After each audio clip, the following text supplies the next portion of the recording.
All right. We're now broadcasting again. So, All right. hello everyone. Welcome to the Talking About Survivor pre-show for Survivor 29 San Juan del Sur, take 2. We're experimenting this season with doing these live Google Hangouts. So last time we tried this, we had some snafus, but hopefully that it'll run a little smoother this time. Yep. We'll see. Yep.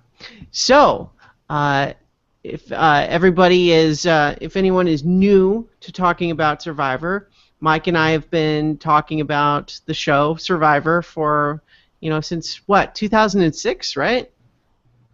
I think that's right. Yeah. Been a while.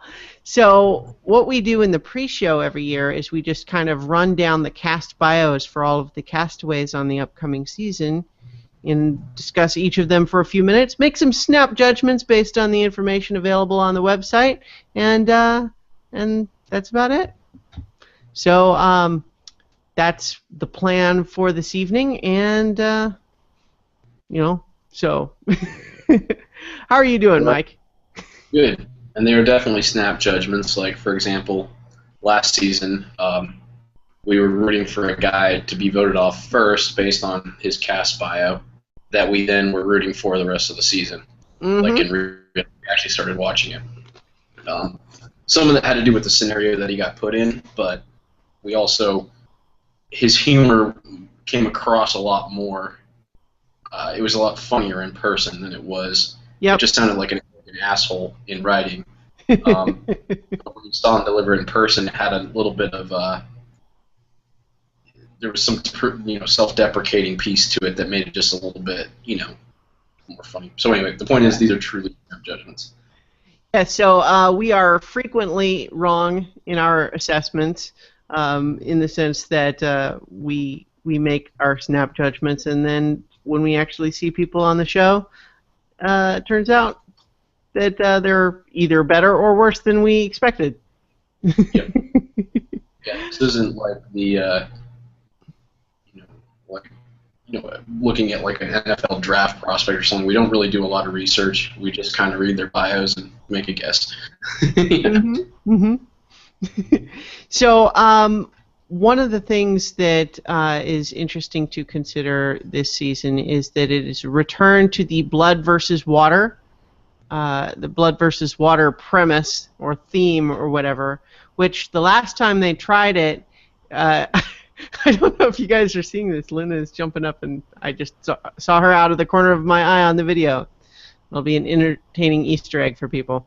Anyway, the last time they did blood versus water, what happened is that they had couples, both blood relations and either friends or boyfriend or girlfriend, married, so on. That they got one night together on the beach, and then they were immediately after that split up, and that was the two teams, is the respective partners of all the pairs. It's not clear whether they're going to do that this time or not. Right, because it ended up looking like what they meant by blood versus water meant like people who were in a related. So like blood seemed to, like the blood theme counted whether you were a significant other or a family, and water was like the friendships you made and the bonds you made on the island with people who you'd not met before. So that was sort of, that was the dynamic last time, where it was meant to be, people who were blood relations versus people who were not blood relations. So we haven't really figured out how they're going to do it this year, except we noticed that there's an odd number of pairs. So yeah. So I think what we had heard about the last time was that there was originally going to be 10 pairs for a total of 20 people, 5 of blood relations, 5 for water. But then when there was a medical issue with one of the potential contestants, that pair was scrapped, and then therefore you couldn't have done even tribes that way. So it raises the question then, if we have an odd number of pairs this time, will it be the same issue? But I think I've also read on the website, the cbs.com/survivor site, that Exile Island is returning this time. So it's also possible that what they could do is have some way to make an extra pair be separate at first. You know, they've done that in the past sometimes too, where they say like the very first thing everyone has to do is each side has to vote one person out or something like that. Yeah, they could do that with just one of the tribes and say you have an extra pair, so pick a pair to leave. And go Yeah. Exile. So they could do that. Oh, as a brief aside, do you watch The Biggest Loser at all? No, I mean I've seen episodes here and there, but I don't watch it regularly. They have introduced the Exile Island concept to The Biggest Loser this season. So whoever gets voted off goes to like this other workout like ranch thing where they only work where there's only 2 people there, and all they do is like eat healthy and work out for that week, and whoever loses the most percentage body weight that week stays, the other one goes. So they compete to lose weight in this Exile Island format, and then one will get to go back in. So it's a new concept, but it's pulled directly from Survivor. I mean, you can tell it. The whole operation is identical to, from the head-to-head competition, the chance to get back in the game. So I just thought that was funny when I saw that. Yeah, getting some reality show cross-pollination. Yep, it works. Yeah. So if anyone wants to, as they listen or watch, to follow along with what we're looking at as far as these bios, if you go to the main website for Survivor, which is cbs.com/survivor, and you have to scroll down a little bit, and right now you have to click More Posts at the bottom, and then there is the under the heading Survivor San Juan del Sur, there is the Cast Bios, and that's the page that you're looking for. There's an alternative to get there that I think is a little quicker. Okay. There are drop-down menus on the top. Mm-hmm. And if you go to More, there's one that's after About, there's Cast. Ah, yes, that is easier. So I think that's probably the way to go then. So there are, in addition to these bios, there are short videos of each pair, and then there's another video that is Probst giving his assessment. So I watched those and I took some brief notes, but we're mostly, I think, going to be talking about the bios just because there's all sorts of fun little details in there, and it's entertaining to use that as our basis for the snap judgments and so on. Yes. And that, by the way, I'm not ignoring the call. That's actually what I have right here that I'm looking at. All right.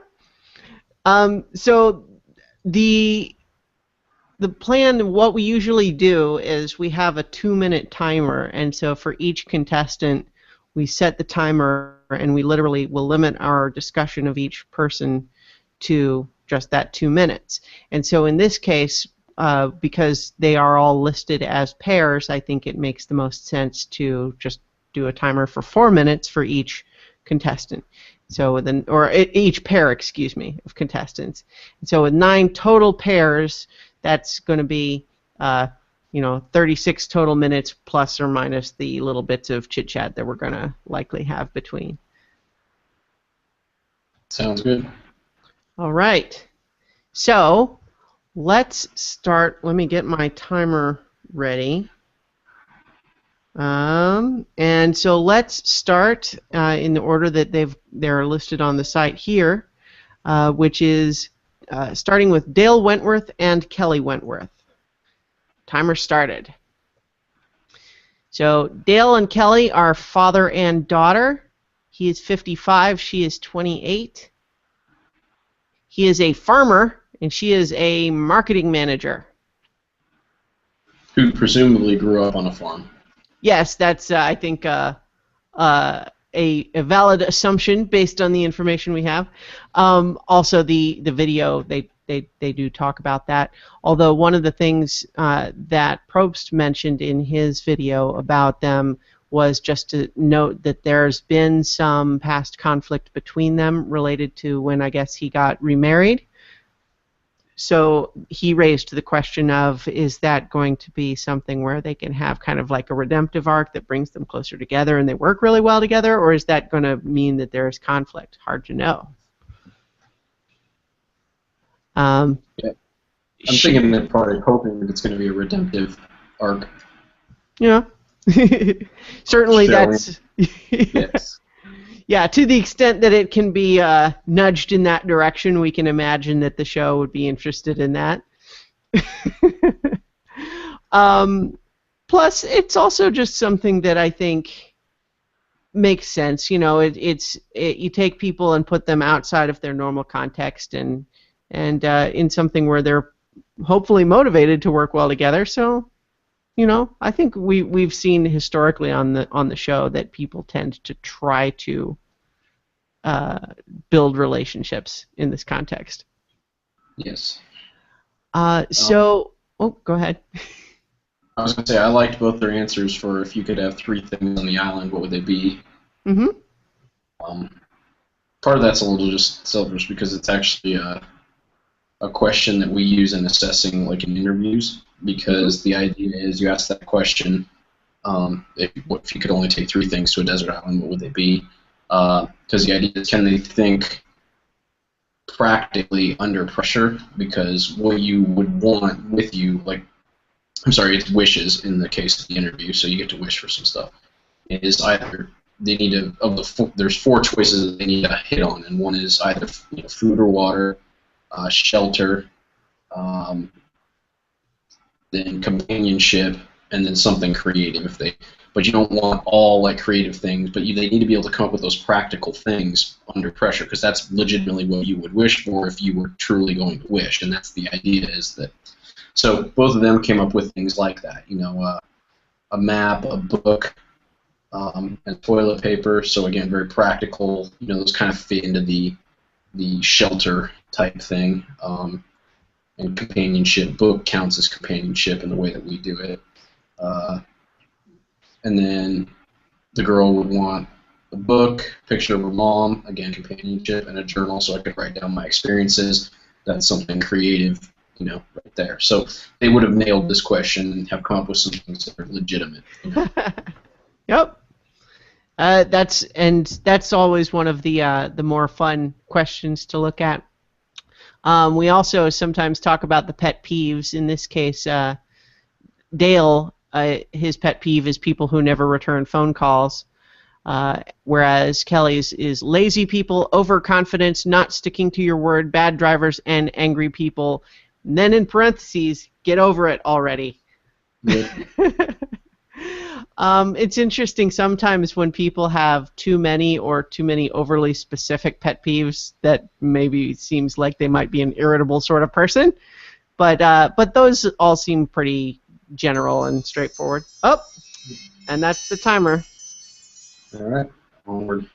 All right. Next up, we have Drew Christie and Alec Christie.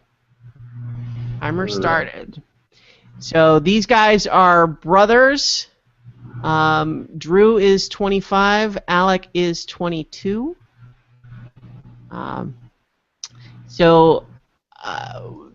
These guys remind me very much of the last set of brothers we had on the show, namely Aras and it was Vetus, right? Yep. Yeah, Aras and Vetus. Just in the sense that we have the older brother who is the college dropout, and he does, like, he's got a modeling career apparently, but it's also he quit an athletic scholarship so he could, quote, party and have a good college experience, and then proceeded to also drop out of school altogether. And then the younger brother is the responsible one, and there's clearly a little bit of friction there in their video. Oh, is there? Nice. I didn't see that. I did notice, though, that makes a lot more sense on the older brother's answers. Yeah. Because he really owns that. You know, three words to describe himself are adventurous, spontaneous, and goofball. Mm-hmm. So I get the feeling that he feels like dropping out of college wasn't a mistake, it was a spontaneous decision. I was ready for more adventure. College was not adventurous enough. So he's almost, retroactively excused his behavior. Yeah. You know? Yeah. So that could be interesting, because he seems to be owning that piece of himself. So. Well, and college is not for everybody, so it may well be that that was actually the right decision for him. But I also I got a little bit of the impression watching him on the video that it was kind of one of those things of it was retroactively not right for him because he didn't take it seriously enough to do well. You know what I mean? But Two of his hobbies are booze cruising and partying. yeah. Of course, if he is a model, Also, yeah. although that's not what his. Sorry, go ahead. I was gonna say he is the older brother, but he is only 25. So yeah. Hmm. Well, it's interesting though that I actually just realized that in his video he talked about having this modeling career, and then that's a hobby, but his occupation here is listed as traveling sales representative in the family business. Right. So his parents support him. Yeah. And employ him so that he can do what he wants. They need that sounds like it's probably right. He does his 3 desert island things though are pretty good. 1 survival knife, 2 butane lighter, 3 jam box. Very practical. And his creative one was funny, so it was legitimately funny. Yeah. So. His brother tried to also be funny and said a Playboy magazine, and I didn't. Yeah. Well, yeah. So, whoop. Did we lose you? We did. Oh no. This is part of what happened the last time that we tried to record, is we lost Mike, and we're having difficulty getting him back. But let's see if we can manage this time. Let's see.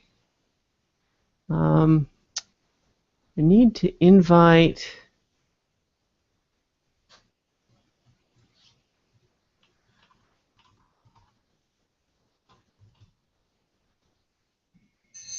Oh, all right. Let's try. All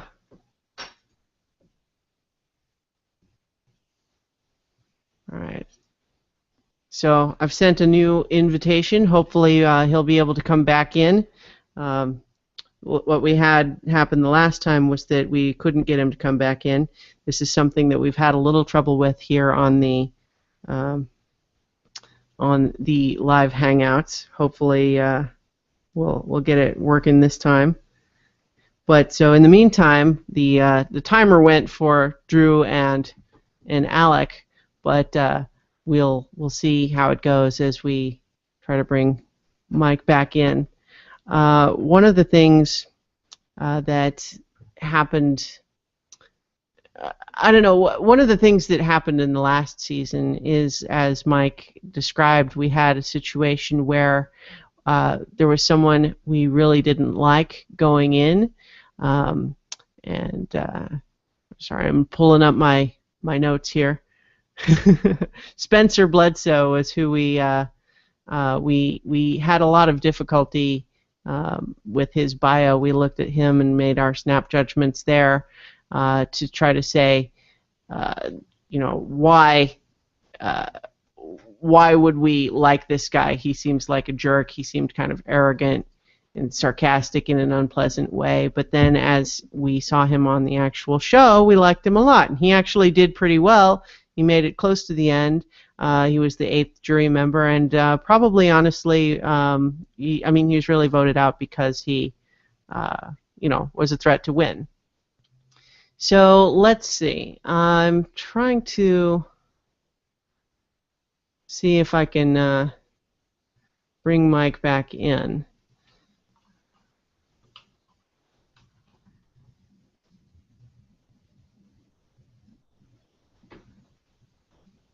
All right.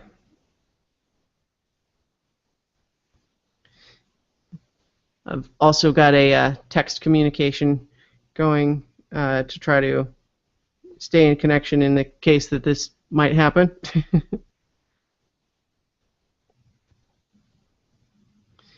So this is the hazards, of course, of any kind of a live, progress here.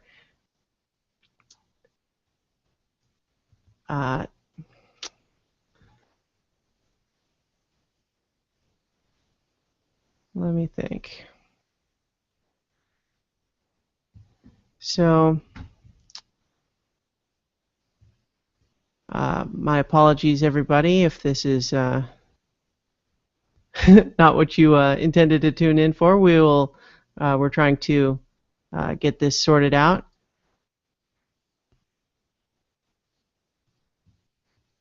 And let's see. So let's try to work this out. I think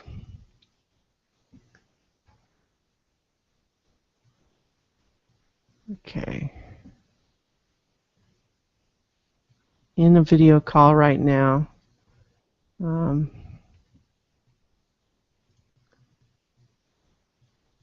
So if anyone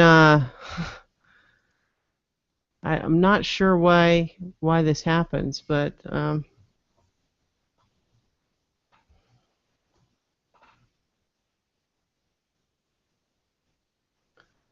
let's see.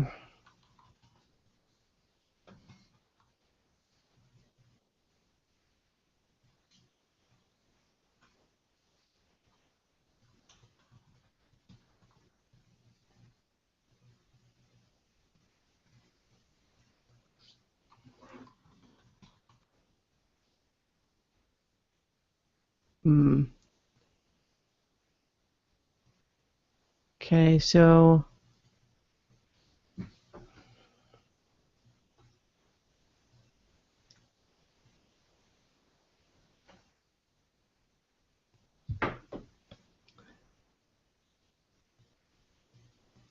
all right, so let's see.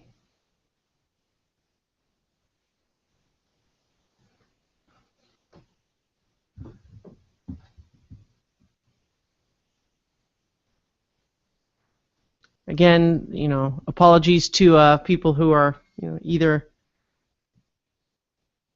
Let's see. We're maybe working on this, so. All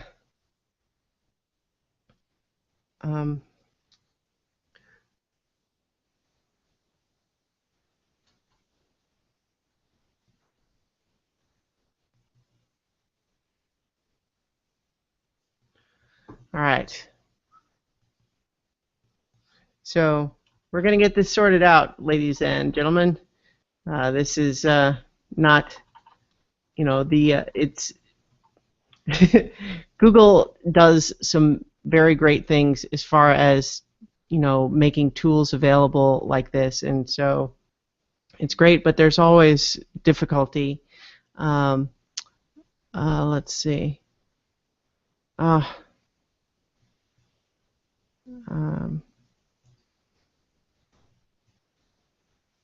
Okay, so Mike tried to do another video call to me, but that's not working.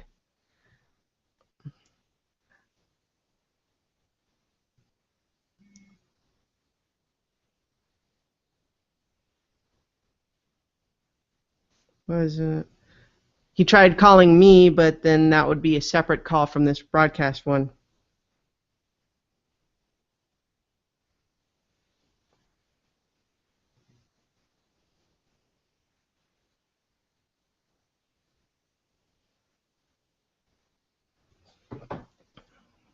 So let's see.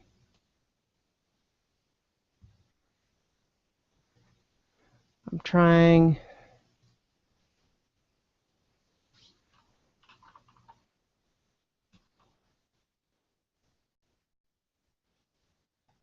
Sending an invite again.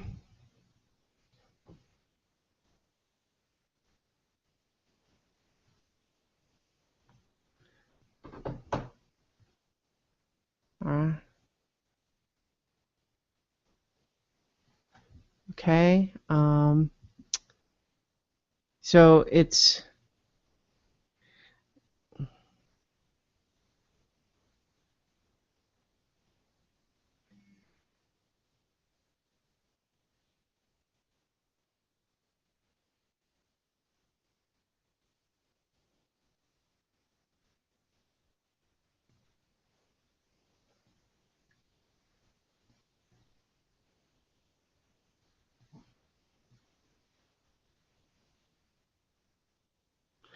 um, yeah. So this is the perils of this type of approach here.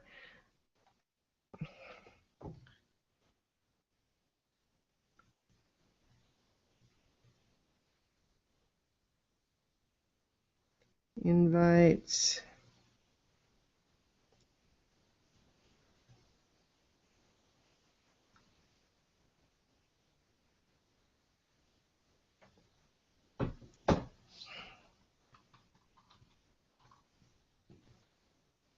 Oh, wait.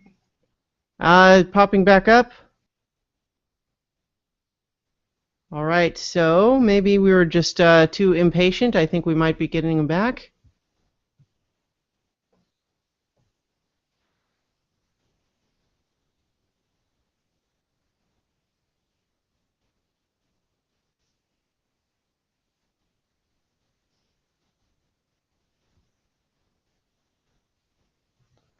All right. So I see that Mike looks like he's coming back in. There you are. So whatever happened that time differently, hopefully we can replicate if the call should drop again. Yeah, that was weird, because every time I tried to answer in Hangouts, it didn't work, and then randomly, like, one showed up in a G chat in a separate window. Yeah, so when you were trying to call, it would say I'm getting a video call from you, but if I answer it, it's a separate call, not this one that's being broadcast. I wasn't trying to call. I was accepting an invite. Weird. I don't know why that would be. I feel like we're encountering things that I've not encountered as someone who's not the organizer before, so it's quite possible that I'm doing something wrong. Although what I'm doing is going and clicking on the button that says invite people and then adding your name and then clicking send. So I don't know how differently I could do it. Yeah, and it's very possible I'm doing something wrong, but all I'm doing is incoming call from Christiana. Would you like to accept? Yes. So. Weird.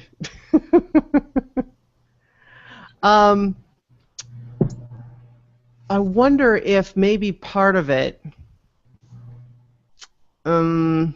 is the event, like, because when I sent the initial event thing and invited it to you, it still shows you as not responded to that. I wonder if that would make any difference. Can I go respond? Probably. It should. I would imagine it would be in your Google notifications or your events or something like that. I responded now. Yep, and there you are. Great. So I don't know if that'll make a difference, but hopefully it will. In the meantime, we only had about 15-20 seconds left on the timer for Drew and Alec Christie before we lost the call. But did you have anything else left to say about them? Nope.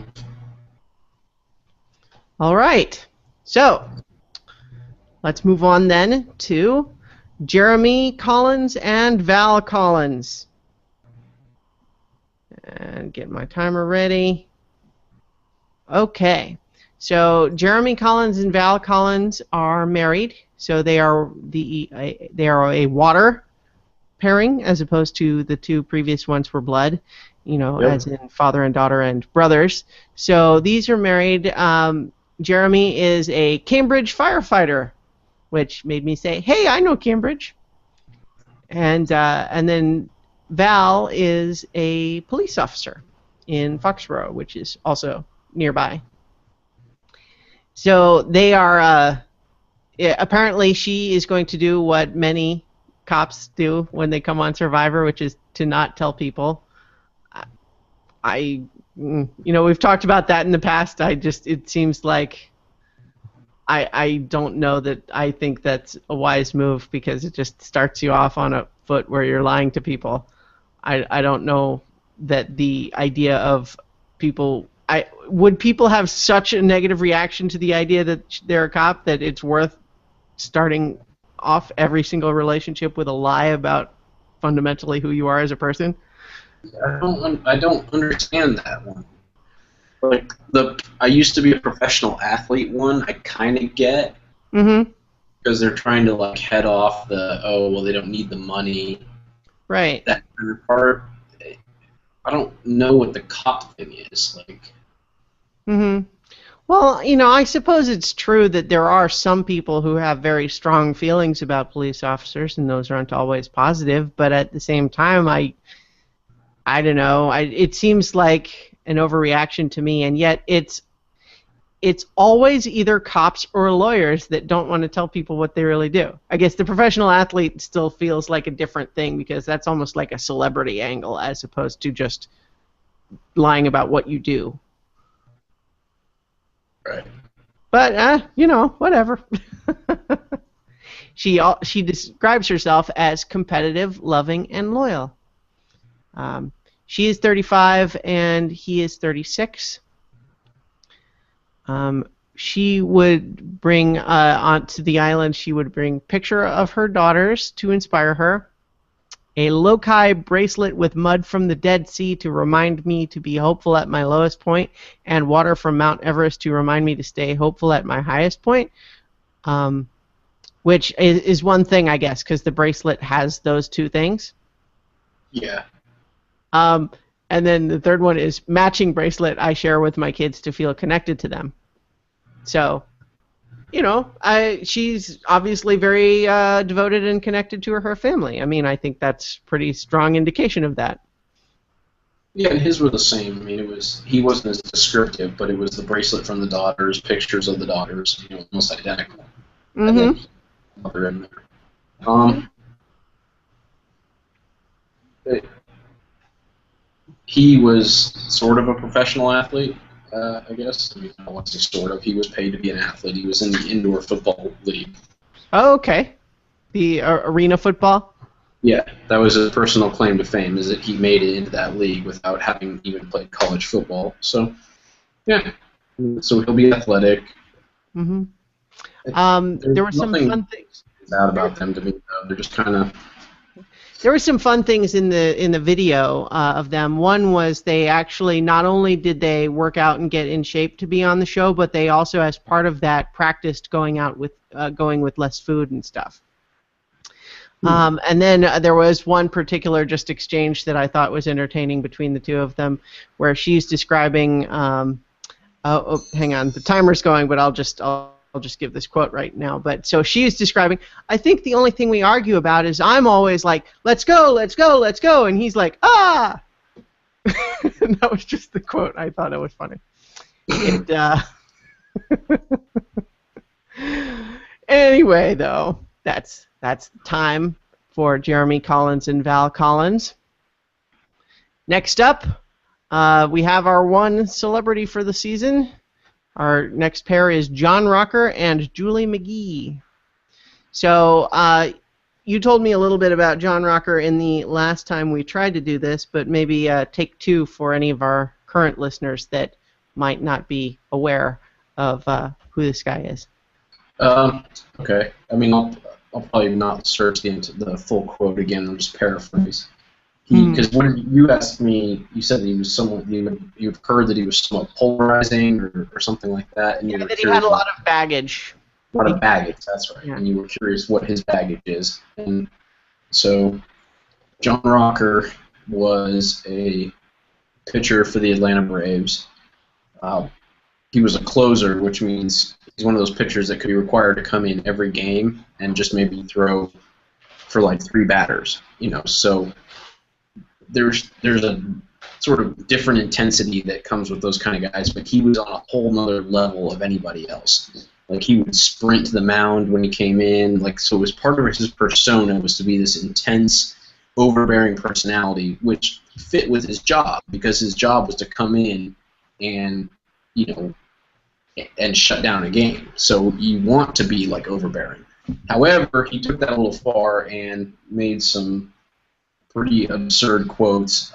For example, he was once asked if he'd ever play for the Mets or the Yankees, and he said no, he could never play in New York, basically because it's full of bums, hippies, fags, black people, Koreans, and he doesn't want to be around any of them. Like those were his actual words. Like that's not, my.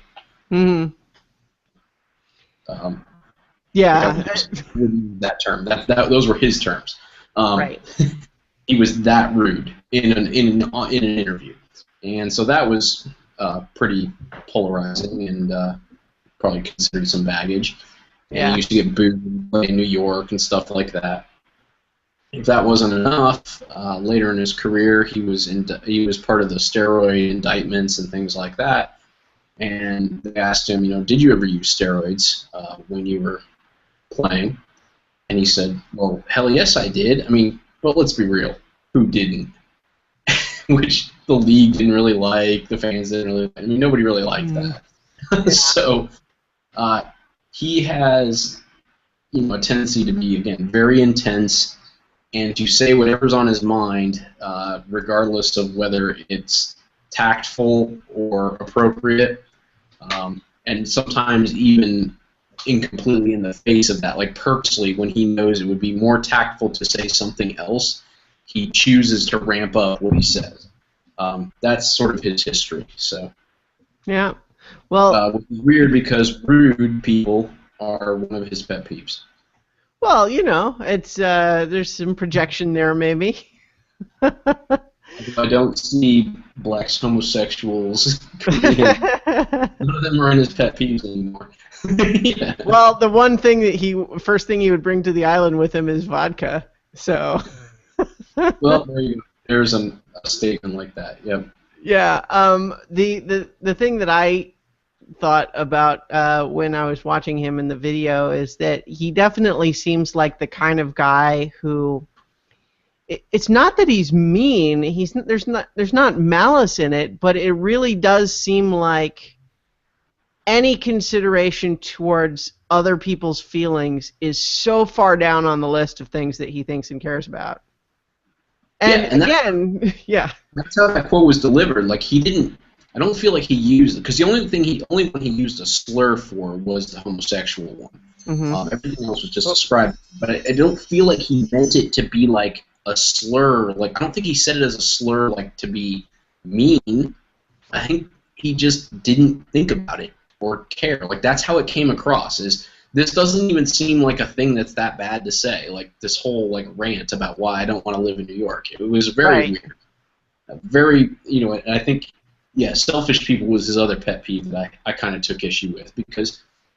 Well, he may not be selfish. He is definitely self-centered, self-involved. Like, there's sort of a self-vision. Yeah. So perhaps. So we got the. Yeah, we had the timer already. I was just making my point is that we ran out of time and we never talked about her, and that's probably about all the time it seemed that she deserved. She just kind of seems very snap judgment, very vapid, sort of this placeholder girlfriend that's with him. I agree. I mean, it's always possible we could be surprised, but at least right now, I think, at least any time that she spends with him, she's going to just kind of be off to the side. You know what I mean? It's like, so it's one thing if they're split up, she's on a tribe all by herself and has to just do her own thing. But, she kind of fades into the background when he's there. Yep. All right. All right. So next is Josh Canfield and Reed Kelly. They are boyfriends.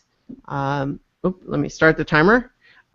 He's 32. Josh is 32. Reed is 31.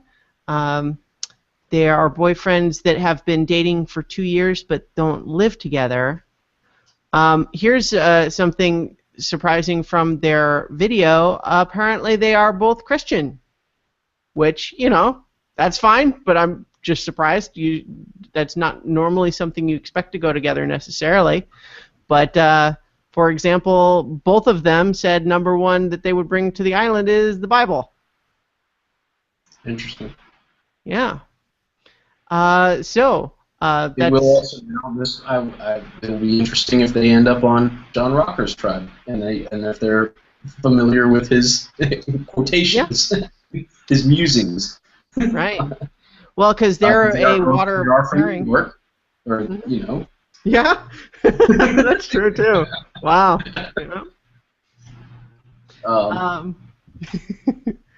They are super cute as a couple in the video.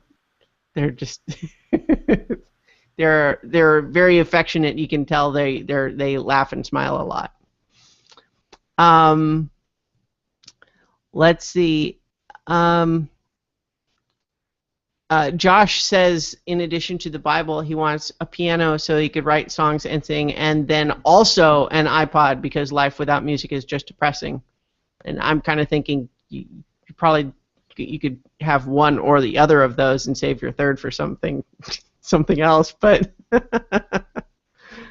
but I don't know. I'm not a musician, so maybe the fundamental difference. Oh no, we've lost the call again. Let's see. I've paused the timer. Try to get him back. Hope we did eventually figure it out, so maybe that's what it takes.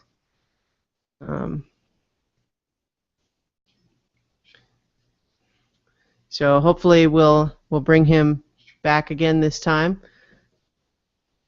Hopefully it won't be too long. One thing of note is that we don't know what causes it, but this is something that sometimes we've dealt with even when we're doing the audio calls over Skype, although typically I edit that part out of the audio when I do the audio podcast. When I do the audio version of this, I will almost certainly do the same thing to edit it out, but the live video leaves this little choice but to soldier on, try to bring him back in, but we'll hopefully get him back in soon, and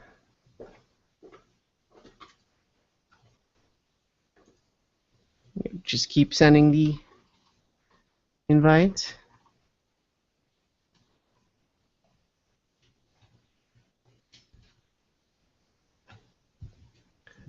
And here's something that maybe we have. Oh, and it looks like we're getting him back. So that's good. That's a lot less time than the previous time. Good. So what I was going to suggest was I see that we have at least one viewer. If you want to tweet at me at Christiana Ellis, if you have any questions or things you'd like to have us discuss, send me a message on there. In the meantime, hopefully we are getting Mike back here shortly. And there you are. So that was shorter than the last time. So that's good. Hopefully we're getting it figured out. Oh, are you still there? Oh, there you are. Okay, good. I paused the timer this time. So we were about halfway through talking about Josh and Reed. Okay. So resuming the timer. They do seem really fun together, but if they are together on the tribe, I could imagine that potentially being annoying for other people just because, it is one of those things that they're perhaps slightly over the top with the cute couple thing. You know what I mean? It's one thing to think they're great fun in a social situation. It's another thing to spend 24/7 with it. Yeah, I mean, even in just their answers, I mean, they're very excited and wordy, you know. Mm-hmm. And yeah, there's lots of like where you could almost read it with exclamation points. Yeah. And fast cadence, you know. There just seems that's kind of how it feels. So. Yeah, they talk that way too. Lots of words. Josh says he can make fire. That's good. They have some interesting hobbies. Josh mentions Settlers of Catan, which is a board game that is pretty popular in board game circles, but it's not one that that average mainstream person is likely to have heard of. I'd never heard of it. It's really fun, actually. I recommend it to anyone who's interested in checking it out, but to be sure, it's not Monopoly. And then, in the meantime, Reed, one of his hobbies he lists is Earth/cosmic science, which is kind of cool. My guess is that means he likes looking at pretty astronomy pictures, but who knows? Maybe there's more to it than that. I mean, it's just reading about NASA missions and stuff too, or whatever. I do that too. It's fun. But yeah, we'll see what these guys will be like. Oh, there's the timer. We'll see. Yeah, they both seem very athletic, so that could that's a plus. All right. Yep. All right. So next is John Misch and Jacqueline Schultz. I don't know if I'm pronouncing that right, Misch, but we'll go for it. So they are boyfriend and girlfriend. He is 26. She is 25. He is a financial assistant, and she is a media buyer. Probst said that they could be labeled as Barbie and Ken, but he doesn't think that they will actually play together as a couple. Which some of the things that Probst said in that video were a little suspicious. There was a little bit of, deliberately avoiding telling us whether they're going to be playing together or not. But then he would sometimes say things that were like clues, but for both directions. Almost as if he was being deliberately obfuscating. Probst not known to do that. Yeah. I don't think, based on watching the little video of these two, that they are on the same page about anything. They are, first of all, she mentions how she can't have kids, and that's fine, but they end up, in a 2-minute and 48-second video about them, they end up talking a lot about that and about maybe getting surrogate and stuff, and they're not married yet. And she says the unknown stresses her out. He's clearly way more into the game than she is, and she seems, at the snap judgment, of course, like she is more into the relationship than he is. So we'll see, but yeah, I do not see these two really lasting long in the game, and I don't know, maybe I'm not sure. It's hard. You never can tell with relationships, but they seem like they are not actually communicating very well. There's lots of talking, but not very much listening from either side, I don't think. Snap judgment! Yeah. I can see the Barbie and Ken thing. I mean, he was an athlete at Michigan State. She was Miss Michigan. Mm-hmm. Oh, and I see why they talked about it so much. She said that the reason why that she's on the show is to win the money so they can adopt a surrogate. Oh, okay. That's probably why it came up so much, because it's become her motivation. That could be, yeah. So we'll probably hear about it a lot. She also wants to bring the Bible. Her other is to take cell phone for photos, and there's a part of me that wants to initially be sarcastic and say, they're already going to be on a TV show. Do they need more photos? But then at the same time, I know really that like that's it's not the same. You know, photos that you take yourself while you're there is different than the footage. But anyway, number 3 is a stuffed animal to sleep with. And then meanwhile, he wants to bring piano to play and entertain myself and others, football for entertainment and to make friends, wine to get drunk, duh. One of his hobbies is also researching wine, and one of her hobbies is learning about wine. So it sounds like it's a thing he makes her do. It could be, you know. So, and again, you know, people should remember too, as we talk about these sorts of things, that you know, it's snap judgments. Sometimes we're wrong, as we started at the beginning talking about how wrong we were about Spencer last time. Yeah. And there's the timer. I do just like that terminology where they're talking about the same thing. He calls it researching, she calls it learning. So he's doing the researching and talking to her about it, and so she's learning. Yeah. And he drags her along to wine tours, probably, and stuff like that. All right. Next up is Keith Nail and Wes Nail. They are father and son. He is 53, and he is a fire captain, or Keith is the father, and the son, Wes, is 23, and he is a firefighter. Could there be a connection? Maybe. These guys seem really fun to me, just based on their video. They're sort of very folksy. You know, they talk in that very sort of plain-spoken, heavily accented way, but, you know, in sort of a charming way. right. So They both share the hobby of hunting and fishing. The only way they differ is that the father's third hobby is golf, and the son's third hobby is beer. But nice. Come on, you guys! You don't think you can put those two together? typically, most people do, and I think that's. Yeah. I think the dad's using golf as a euphemism for beer. I like that the first thing the father, Keith, would bring to the island is 39 cigars, presumably one per day. Yep. And then the easy chair, and then his truck.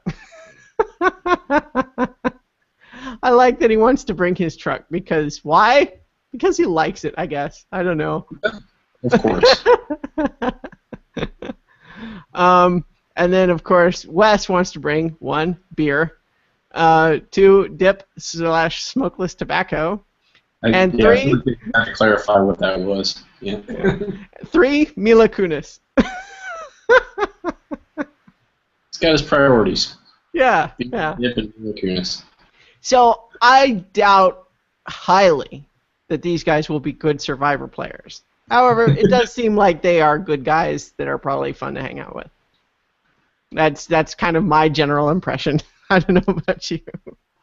Yeah. Remember when we elected a president based on that? Yeah. Probst said that he likes them a lot. Just, you know, he thinks they're fun. You can see the resemblance that, like, you can definitely tell they're father and son. Thinks they're both very passionate and that they will probably be audience favorites. They are definitely competitive between the two of them, but, you know, at the same time, you know, this was my assessment too in the video, is that I don't think they've really done anything remotely like this before, which is fair. Most people haven't, but even still, you know, it's just kind of, you know, I'm not sure how prepared they are for something this different. Yeah, so it'll be interesting. Mm-hmm. Yep. Still got almost a minute left. Really? Yeah. Timed that properly. So Wes describes himself as athletic, winner, and crazy. I love winner as an adjective there. whereas his dad is easygoing, fun-loving, and hard-working. And he also says that he is a hard worker, and that's why he'll survive Survivor. And then, let's see. I don't know. Wes says he's most like Ozzy and Russell Hantz. So because I'll dominate challenges and have girls under my wings, making them think I will take them to the end. All right, we'll see about that. So next is Missy Payne and Baylor Wilson. These two seem like a trip. They are mother and daughter. Missy, the mother, is 47. Baylor, the daughter, is 20. I think probably just hearing the names Missy and Baylor, even outside of any other context, if you said which one is the mother and which one is the daughter, you could guess, just based on the names, Missy and Baylor. Yeah. Anyway, Missy is the owner of a competitive cheerleading gym. Baylor is a college student, although in the video it is very clear she is also way into the cheerleading thing. She did like cartwheels and stuff on the beach. She also does say, I am most proud of winning the cheerleading world championship in 2009 Orlando, Florida with my competitive cheerleading team. That's actually, I mean, you know, it's easy to make fun of competitive cheerleading. I find it very easy. But at the same time, winning the world championship, I mean, that's an accomplishment. It is. That's not something that's going to be easy to do. No, I mean, they both seem like very, like, you don't run a successful cheerleading gym and team without, like, it's almost a pathological, like, determination to, like, do these kind of things. Yeah. Oh, no, we lost you again. All right, so let's see. I think we're getting this down, though. Maybe we can bring him back quickly. If anyone watching this has an idea what might cause this to happen, we're interested in finding solutions. We have not so far, just because both of us do speed test connections, and it seems like it's fine. It seems like it'll be completely fine and then just drop down to nothing for a second and then we lose the call. Hard to say. Anyway, though, it looks like we're bringing Mike back quickly, so good. If it's going to be that quick every time, that's hardly a big deal at all. Yeah, I figured out how to get back. I figured out where your invites show up, like how to navigate it. So. Great. Yeah. Okay, good. So I paused the timer for Missy and Baylor. Let me go ahead and resume that now. But you were saying how to run a gym is an accomplishment. Right, and well, particularly a cheerleading gym and to run one that's successful in producing world championships. Like there takes almost like a pathological determination, and you can even see it in the kid when she says. Like her pet peeves. Her biggest pet peeve is someone who has no passion or desire or goals. You know, like, it's almost like this. They're like this stuff has been drilled into the two of them. So I think they're going to be really interesting with that, with this just over the top like drive. You know, so yeah. Well, feeling it's going to rub some people the wrong way, but it will help them initially, I think. Could be.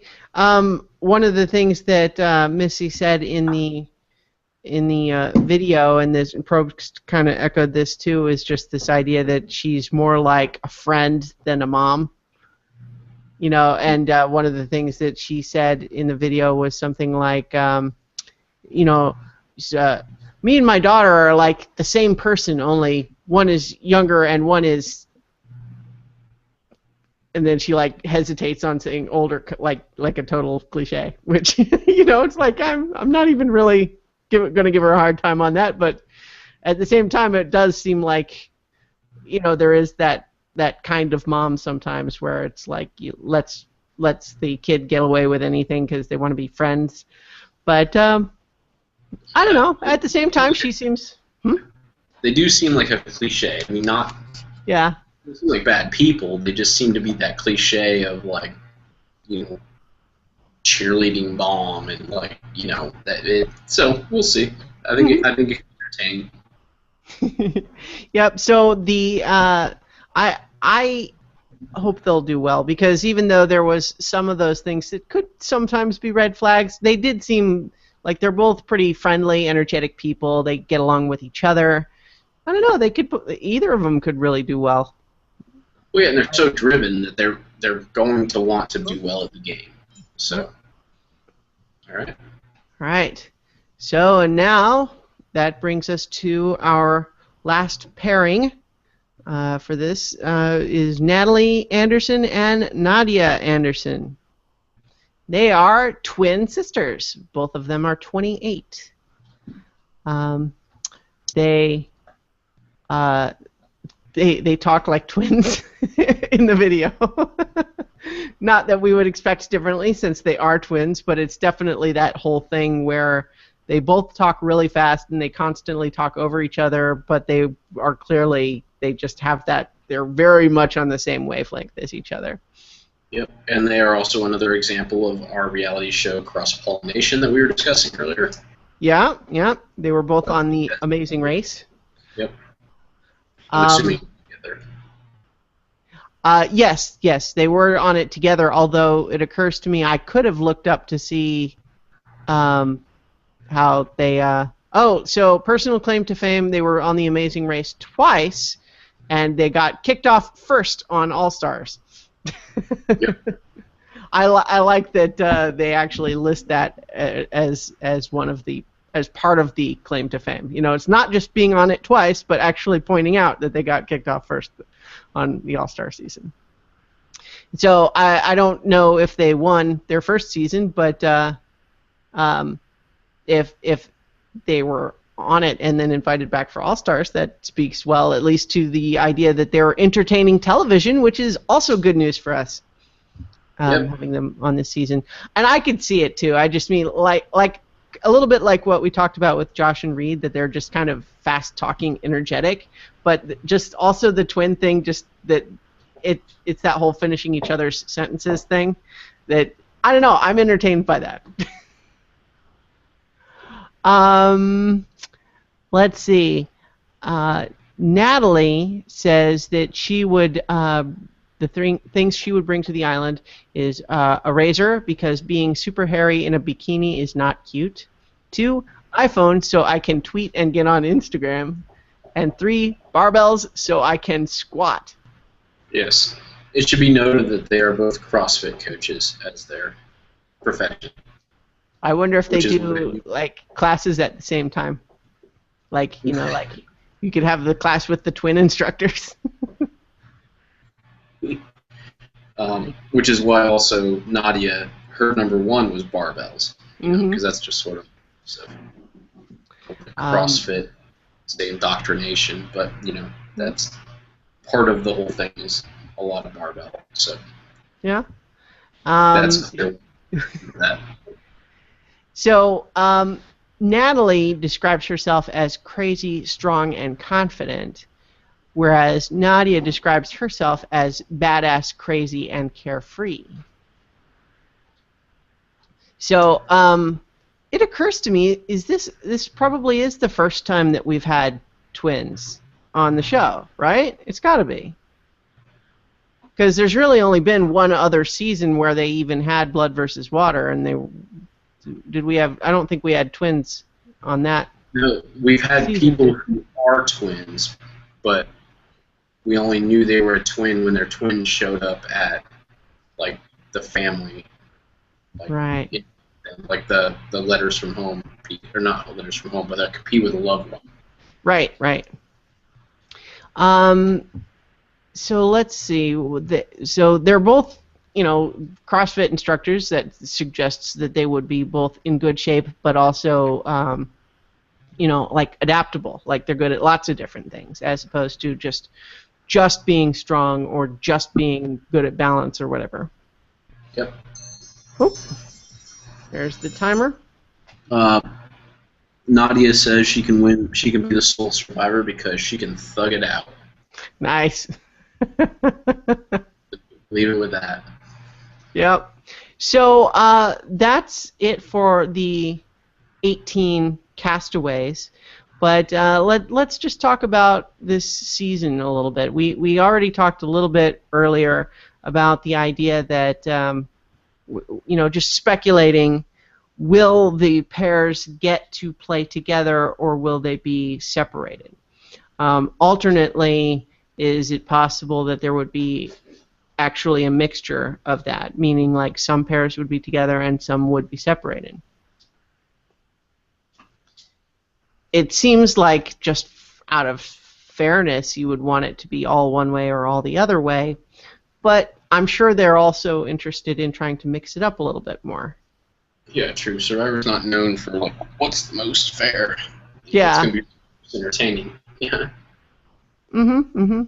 So what we have in these 9 pairs is we have 1, 2, 3, 4, 5 blood pairs, and 4 water pairs, and so that's why it would be difficult to do just an even. The blood pairs is one tribe and the water pairs is another tribe, because you have that extra 2 people for blood. But if, for example, they do some sort of a challenge where, like, but again, it's like, it's one of the things is like, if you could just take out any 2 people, then it would be easy to do a challenge where, like, only the last place pair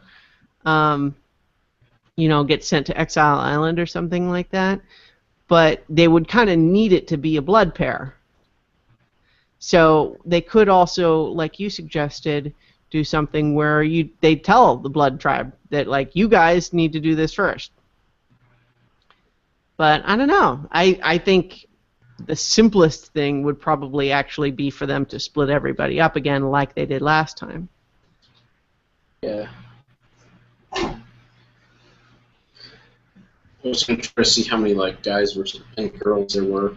Like if they could split it that way, and randomly, there would be a couple of blood pairs because, because when I first looked through it, there would be 2 blood pairs if they one on each tribe. If they split it guys versus girls, and then 1 water pair on the guys' tribe, but that doesn't work out because that's 10 guys and 8 girls. So. They couldn't split it. Well, we could split it that way, but there would be an uneven team that way too. So. Yeah, it's tricky stuff, I'm sure. I wonder if it's the 9 pairs. I wonder if it's a similar sort of thing about the way that it's going to split. And it also occurs to me that probably the information is out somewhere. If we were to do some digging on the internet, somebody probably knows the answer to this. But It also occurs to me that the show's in 3 days. Yeah, we can find out then.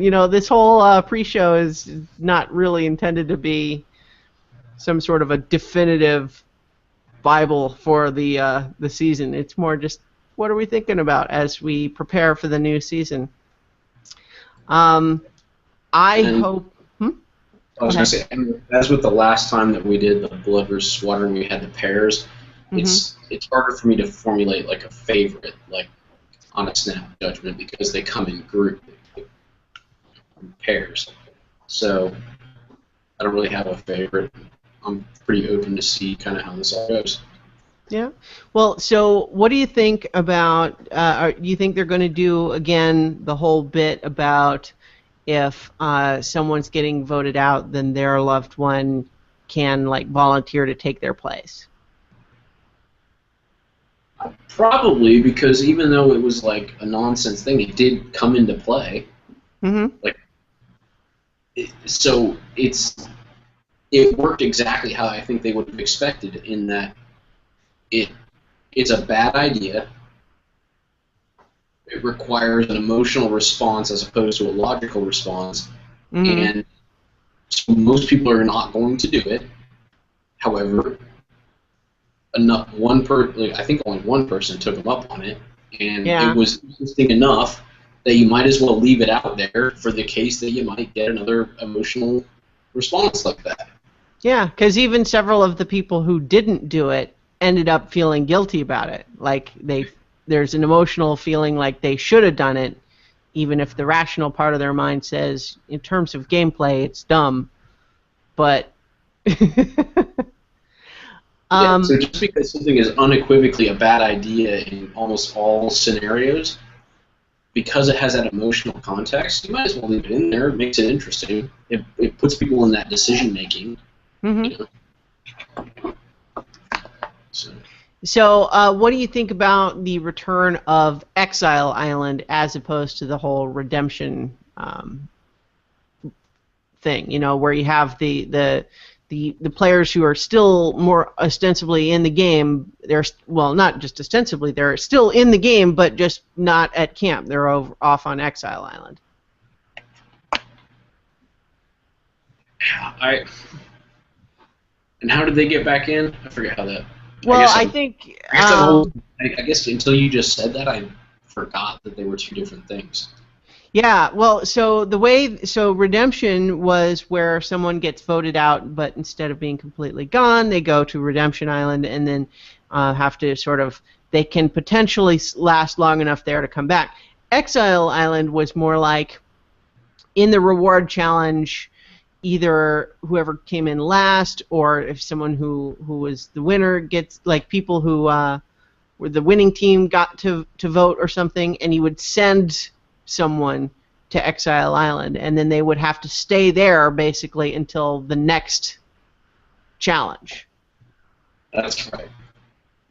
Which is different, by the way, than I completely messed up my, Biggest Loser thing. That's a Redemption Island Mm-hmm. construct, not an Exile Island construct. Well, there's Um, blurry lines there anyway. uh, I, I guess I don't remember enough about how it all worked, except that it was always somewhere really miserable and it just made people really unhappy. So I don't remember anything good about it, except that I think you could find an idol. Yeah, they typically had idle clues over there. Basically, it's yeah. So as the Survivor Wiki here just describes it, it's Exile Island is a small campsite apart from the actual tribe camps where a single contestant will be left banished for a predetermined period of time. Though in seclusion, the banished castaway will have a sort of consolation prize, such as the clue to the location of a hidden immunity idol that may or may not be hidden there, or comforts. And on the wiki here it says it has not been used since Survivor Tocantins, but the Redemption Island twist is somewhat similar to Exile Island in premise. But definitely the website here has a post called "The Return of Exile Island." So it sounds like that is what it will be this time, rather than Redemption Island.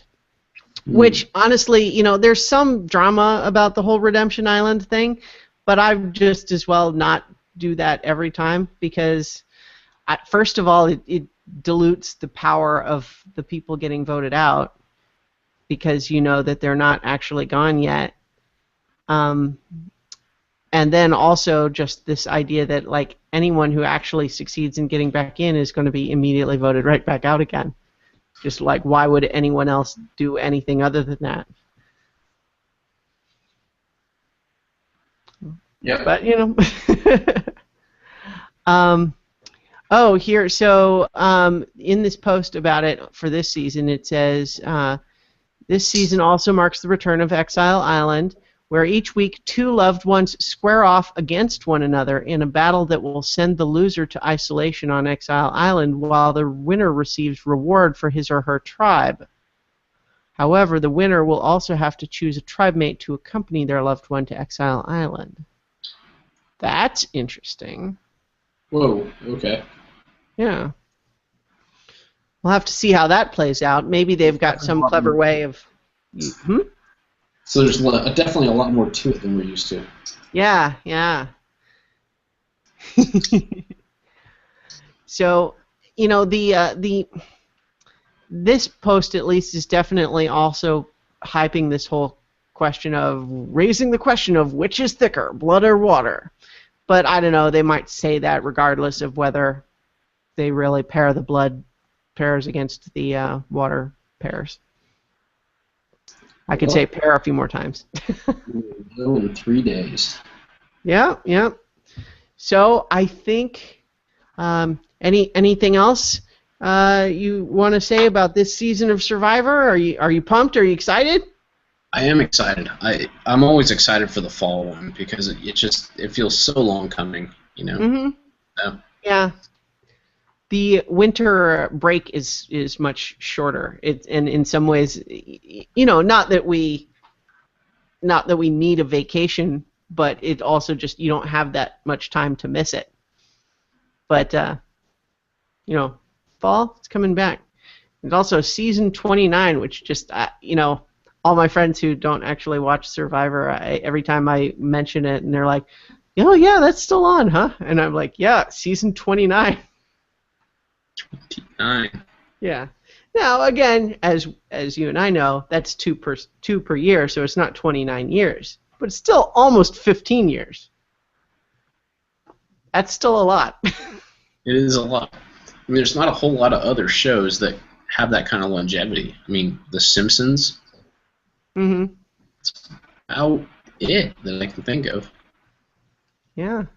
I don't know. But anyway, still going strong as far as I'm concerned.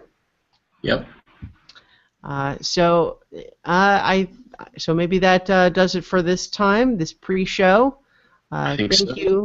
Thank you, those of you who watched. We had a couple of viewers here and there during this broadcast, and apologies for the interruption periods a couple of times, but I think it sounds like we've mostly got that figured out now, so at least it won't be long gaps if it happens in the future. Yep. So as we move forward, this will also be available both live, but also it will be on YouTube as a video you can watch later. And the audio version of the podcast isn't going anywhere either. So if you're listening to this as audio, be aware that if you go to the website and also at YouTube, you'll be able to watch the video version as well. And so the whole idea here is to have all three versions available. You can watch live when we do it, or watch on YouTube video later, or just stick with the audio if that's your preferred method. So that'll do it for this time, and thank you everybody for watching/listening. Thank you.